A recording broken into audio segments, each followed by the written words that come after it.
বাবার অপেক্ষায় সন্তান, বাবার সেই মুখ কোনোদিন না দেখলেও ফিরে আসবেন, সেই অপেক্ষাতেই কাটছে গুম হওয়া ব্যক্তির সন্তানের সময়। তবুও প্রতীক্ষার প্রহর যেন আর শেষ হয় না। আমিনুল ইসলামের রিপোর্ট। স্কুলে যাই তখন সবার বাবা নিয়ে যায়, আমার সবাই জিজ্ঞাসা করে যে আমার বাবা কই, তখন আমি কি উত্তর দিই? আমার তখন কিছু বলার থাকে না। 10 বছর বয়সী রোজার বাবাকে নিয়ে কোনো স্মৃতি নেই, থাকারও কথা না। জন্মের পর থেকে প্রতীক্ষায় আছে বাবা বেঁচে আছেন কিনা শুধু এতটুকু জানতে। রোজার বাবা ফারুক হোসেন 2012 সালের সেপ্টেম্বর মাসে টঙ্গী রেলগেট এলাকা থেকে গুম হন। তখন রোজার বয়স ছিল মাত্র 2 মাস, এখন 5ম শ্রেণীতে। ফারুক হোসেন স্থানীয়ভাবে ব্যবসার পাশাপাশি বিএনপি রাজনীতি করতেন বলে জানান রোজার মা মোর্শেদা আক্তার। তিনি স্বামীর খোঁজে র্যাব, ডিবি আর আদালত চত্বর ঘুরে ঘুরে কোনো কিনারা পাননি। 3 মেয়েকে নিয়ে কঠিন বাস্তবতার জীবন সাগর পাড়ি দিতে হচ্ছে তাকে।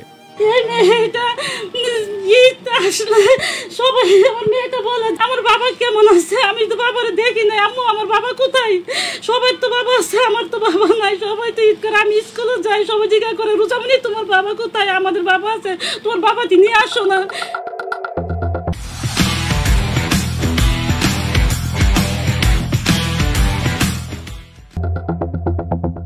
এরকমই আরেকজন প্রবাসী কাজল মিয়া সৌদি আরব থেকে দেশে ফিরে স্ত্রী সন্তানদের নিয়ে আনন্দের সময় পার করতে চেয়েছিলেন। তবে বিদেশ থেকে ফিরে তার আর পরিবারের কাছে পৌঁছানো হয়নি। এয়ারপোর্ট থেকে বের হয়ে টঙ্গীতেই গুম হন তিনি। 4 বছর বয়সের ছেলে রাশে তার বাবার মুখটিও কোনোদিন দেখতে পায়নি। আমি আমার বাবার সাথে এখনো পর্যন্ত আমার বাবার সাথে একটা ছবি নেই।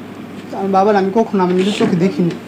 ঠিক সে কেমন দেখতে, কি মা যতটুকু বলছে ততটুকুই। আমরা 3 ভাই, আমার মা আমাদেরকে অনেক কষ্ট, মানে কি বলতাম, মানে এমন দিন গেছে যে রাত্রেবেলা না খেয়ে শুয়ে পড়ছি। আমাদের বাবা একমাত্র আমাদের ফ্যামিলির কর্তা ছিল। মানে মানে বলার ভাষা নাই যে কত কষ্ট করে আমার মা আমাদেরকে লালন পালন করছে এতটুকু পর্যন্ত। গুম হওয়া প্রত্যেক ব্যক্তির স্থান, কাল, ঘটনা হয়তো ভিন্ন, তবে পরিবারগুলোর কষ্ট আর হাহাকার যেন একই। Aminul Islam, ATN news, Dhaka.